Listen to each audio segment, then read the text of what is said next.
அதே போல் நம்முடைய உதயநிதி மகேஷோட முடிய போவதில்லை. உதயநிதியுடைய மகன் இன்பனாக இருந்தாலும் சரி, மகேஷுடைய மகன் இனியனாக இருந்தாலும் சரி, அவருடைய நட்பும் இன்றைக்கு தொடர்ந்து கொண்டிருக்கிறது. ஆக வாழையடி வாழையாக இந்த நட்பு தொடர்ந்து கொண்டிருக்கிறது என்பது உங்களுக்கு எல்லாம் நன்றாக தெரியும். இந்த மணவிழா நிகழ்ச்சிக்கு எந்த சூழ்நிலை வந்திருக்கு என்பது உங்களுக்கும் தெரியும். நேற்று இரவு வரை கூட்டணி கட்சியோடு பேசி ஒரு ஒப்பந்தத்தை முடித்துவிட்டு தான்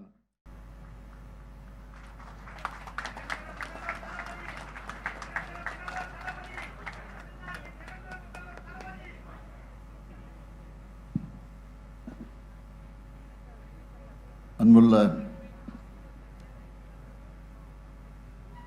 அன்பில் இல்லத்தில் நடைபெறக்கூடிய இந்த திருமண விழாவிற்கு வருகை தந்திருக்கக்கூடிய அனைவரையும் வரவேற்று மகிழ்ந்திருக்கக்கூடிய துணை முதலமைச்சர் தம்பி உதயநிதி அவர்களே, வாழ்த்துறை வழங்கியிருக்கக்கூடிய முதன்மை செயலாளர் மாண்புமிகு அமைச்சர் கே நேரு அவர்களே, இங்கே எனக்கு முன்னால் நன்றி உரையாற்றி இருக்கக்கூடிய மாண்புமிகு அமைச்சர் தம்பி அன்பில் மகேஷ் பொய்யாமொழி அவர்களே, அருமை சகோதரர் துரை சந்திரசேகர் உள்ளிட்ட பல்வேறு மாவட்டங்களிலிருந்து வருகை தந்திருக்கக்கூடிய மாவட்ட கழகத்தினுடைய செயலாளர்களே, மாண்புமிகு அமைச்சர் பெருமக்களே, நாடாளுமன்ற சட்டமன்ற முன்னாள் இந்நாள் உறுப்பினர்களே, தலைமை கழகத்தினுடைய நிர்வாகிகளே,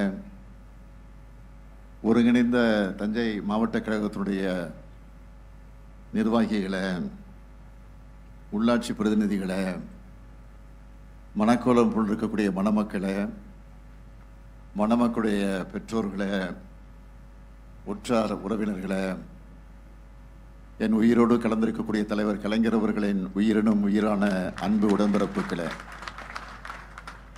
உங்கள் அனைவருக்கும் என்னுடைய அன்பான வணக்கம். நம்முடைய நெஞ்சமெல்லாம் நிறைந்திருக்கக்கூடிய நம்முடைய அன்புக்குரிய அன்பில் அவருடைய இல்லத்தில் நடைபெறக்கூடிய இந்த திருமணம், அன்பில் பொய்யாமொழி திருமதி மாலதி அவருடைய பேத்தியும், திரு சுரேஷ் திருமதி எழிலரசி என்கிற சுகி அவருடைய மகளுமான ஓவியா அவர்களுக்கும், வரதையா திருமதி சுலோசனா அவருடைய பேரனும், திரு ஏமச்சந்தர் திரு மோகன் அவருடைய மகனுமான மணமகன் திரு மனோஜ் அவர்களுக்கு நடைபெறக்கூடிய இந்த மணவிழா நிகழ்ச்சியில் பங்கேற்று மணவிழா நிகழ்ச்சிக்கு தலைமையேற்று அதே நேரத்தில் மணக்கோலம் போட்டிருக்கக்கூடிய மணமக்களுக்கு மணவிழாவை நடத்தி வைத்து மணமக்களை வாழ்த்தக்கூடிய ஒரு சிறப்பான வாய்ப்பு எனக்கு கிடைத்திருக்கிறது. வரவேற்புரையாற்றிருக்கக்கூடிய தம்பி உதயநிதி குறிப்பிட்டதைப் போல இது எங்கள் குடும்பம் என்று சொல்வதா, கழக குடும்பம் என்று சொல்வதா, ஒட்டுமொத்தமாக சொன்னால் நமது குடும்பம் என்ற நிலையிலே தான் இந்த மணவிழா நிகழ்ச்சி நடைபெற்று கொண்டிருக்கிறது. உங்களுக்கெல்லாம் நன்றாக தெரியும், நம்முடைய நெஞ்சமெல்லாம் இருந்திருக்கக்கூடிய அன்பில் அவர்களுடைய கழகப்பணி இந்த மாவட்டத்தில் இருக்கக்கூடிய உங்களுக்கு நான் அதிகம் சொல்ல வேண்டிய அவசியம் இல்லை. தலைவர் கலைஞரிடத்தில் எந்த அளவிற்கு நட்பு கொண்டிருந்தார், தலைவர் கலைஞருக்கு எந்த அளவிற்கு துணையாக இருந்தார். இந்த திருச்சி மாவட்டத்தை பொறுத்தவரையில் கழகத்தை உருவாக்குவதற்கு, கழகம் இன்றைக்கு கம்பீரமாக ஓங்கி நிற்பதற்கு காரணகர்த்தாக்களில் ஒருவராக இருந்த அன்பில் அவர்கள் கடைசி வரையில் கழகத்திற்கு, தலைவர் கலைஞருக்கு பக்கபலமாக இருந்தவர். அதைத் தொடர்ந்து அவருடைய திருமகன், என்னுடைய ஆரோக்கிய நண்பன் அன்பில் பொய்யாமொழி அவர்கள், அவர் எனக்கு எந்த அளவுக்கு பக்கபலமாக இருந்தார் என்பது உங்களுக்கும் தெரியும்.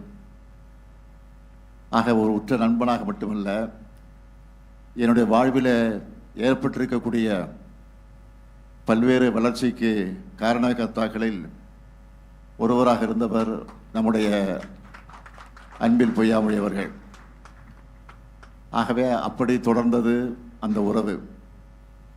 அதற்கு பின்னால் இங்கே வரவேற்பு ஆற்றிய தம்பி உதயநிதி குறிப்பிட்டதைப் போல இன்றைக்கு அமைச்சராக பொறுப்பேற்றிருக்கக்கூடிய மகேஷ் பொய்யாமொழி அவர்கள் இன்றைக்கு எங்களுடைய குடும்பத்தில், குறிப்பாக உதயநிதி இடத்தில் எந்த அளவுக்கு நட்போடு பழகி அவர் இன்றைக்கு வளர்ந்து சட்டமன்ற உறுப்பினராக பொறுப்பேற்று அமைச்சராகவும் பொறுப்பேற்று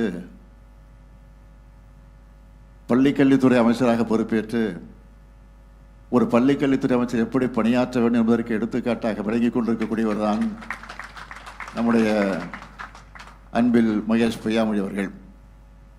சட்டமன்றத்தில் உரையாற்றினாலும் சரி, பல்வேறு நிகழ்ச்சிகளில் கலந்து கொண்டு உரையாற்றினாலும் சரி, எந்த புள்ளி பொருளையும் கையிலே வைத்துக் கொள்ளாமல் எதையும் படபடவென்று கம்ப்யூட்டரை போல பேசக்கூடிய ஆற்றலை பெற்றவர் நம்முடைய அன்பில் மகேஷ் பொய்யாமொழி அவர்கள். அவரை பார்த்து எல்லோரும் பாராட்டுகிற போது அவருடைய தந்தை என்னுடைய அருமை நண்பர் பொய்யாமொழி எந்த அளவுக்கு சந்தோஷப்படுவாரோ அதை விட அதிகமாக நான் சந்தோஷப்பட்டிருக்கிறேன், இப்பொழுது சந்தோஷப்பட்டுக் கொண்டிருக்கிறேன். இது இப்படி தொடர்ந்து இன்னும் அது அன்பிலோடு முடியல, தலைவர் கலைஞரோடு முடியல, என்னோடு முடியல, நம்முடைய அன்பில் பொய்யாமொழியோட முடியாது. அதே போல் நம்முடைய உதயநிதி மகேஷோட முடிய போவதில்லை. உதயநிதியுடைய மகன் இன்பனாக இருந்தாலும் சரி, மகேஷுடைய மகன் இனியனாக இருந்தாலும் சரி, அவருடைய நட்பும் இன்றைக்கு தொடர்ந்து கொண்டிருக்கிறது. ஆக வாழையடி வாழையாக இந்த நட்பு தொடர்ந்து கொண்டிருக்கிறது என்பது உங்களுக்கு எல்லாம் நன்றாக தெரியும். இந்த மணவிழா நிகழ்ச்சிக்கு எந்த சூழ்நிலை நான் வந்திருக்கேன் என்பது உங்களுக்கும் தெரியும். நேற்று இரவு வரை கூட்டணி கட்சியோடு பேசி ஒரு ஒப்பந்தத்தை முடித்துவிட்டுத்தான், அது வெற்றிகரமாக முடித்துவிட்டுத்தான், எல்லோரும் பாராட்டக்கூடிய வகையை முடித்துவிட்டுத்தான் இன்றைக்கு நீங்கள் எல்லாம் வாட்ஸ்அப்பில் சோசியல் மீடியாவெல்லாம் பார்த்துருக்கலாம். அந்த ஒப்பந்தத்தை முடித்துவிட்டு காரில் ஏறுகிற போது கையை எடுத்துட்டு அவருடைய சொல்லி அந்த ஆக்ஷனோடு நான் ஏறிய காட்சியை பார்த்துருப்பீங்க. அதை நான் திட்டமிட்டு செஞ்சதில்லை. ஏதோ காரில் ஏற வருகிற போது அங்கே எதிரில் நின்று கொண்டு இருக்கக்கூடிய பத்திரிகை நபர்லாம் பார்த்து என்ன முடிஞ்சிச்சான்னு கேட்டாங்க. முடிஞ்சிருச்சுன்னு சொன்னேன், அவ்வளோதான். அது இன்றைக்கு ஒரே வைரலாகி எல்லாம் முடிஞ்சிச்சு, ஆல் ஃபினிஷ் அப்படின்னு சொல்கிற மாதிரி இன்றைக்கு அந்த காட்சிகள் எல்லாம் வெளியாகி கொண்டிருக்கிறது. அதையெல்லாம் நீங்கள் பார்த்துருப்பீர்கள். ஆகவே அந்த மகிழ்ச்சியோடு தான் வந்திருக்கிறேன். அது மட்டும் இல்லை, இந்த திருமணத்தை முடித்துவிட்டு ராஜ்யசபாவுக்கு வேட்பாளராக நாம் 2 பேர் அறிவித்திருக்கிறோம். கூட்டணி கட்சிக்கு 2 பேருக்கு கொடுத்துருக்கிறோம், 2 இடங்களை கொடுத்துருக்கிறோம். அந்த 4 பேரும் சரியாக 12 மணி அளவில் சென்னையில் வேட்புமனு தாக்கல் செய்ய இருக்கிறார்கள். இன்று தான் கடைசி நாள். நான் வந்தே தீர வேண்டும் என்று அவர் கட்டளையிட்டு இருக்கிறார்கள். நாம் வழக்கமாக செல்வது உண்டு.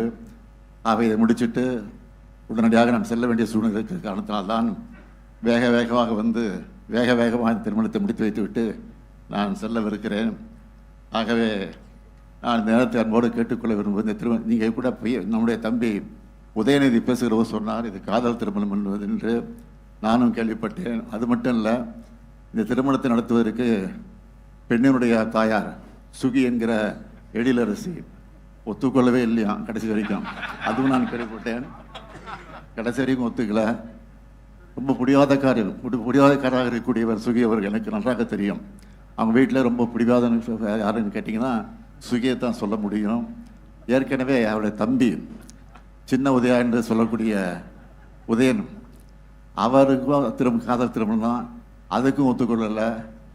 ஆனால் இதுக்கும் ஒத்துக்கொள்ளலை. கடைசியாக ஒத்துக்கொள்ளலைன்னு சொன்னாலும் நாங்களெல்லாம் சொன்னால் கேட்டுக்கொள்வார்கள்.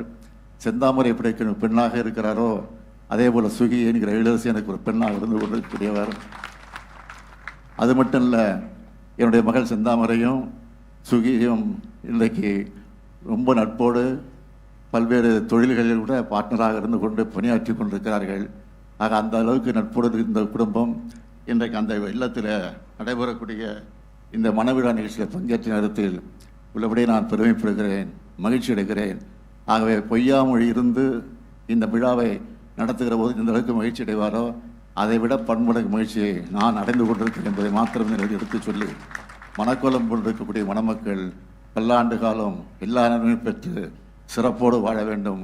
புரட்சி கவிஞர் பாரதிதாசன் எடுத்துச் சொல்லியிருக்கக்கூடிய வீட்டிற்கு விளக்காய் நாட்டிற்கு தொண்டராய் வாழுங்கள் வாழுங்கள் வாழுங்கள் என்று வாழ்த்தி விடைபெறுகிறேன். நன்றி, வணக்கம்.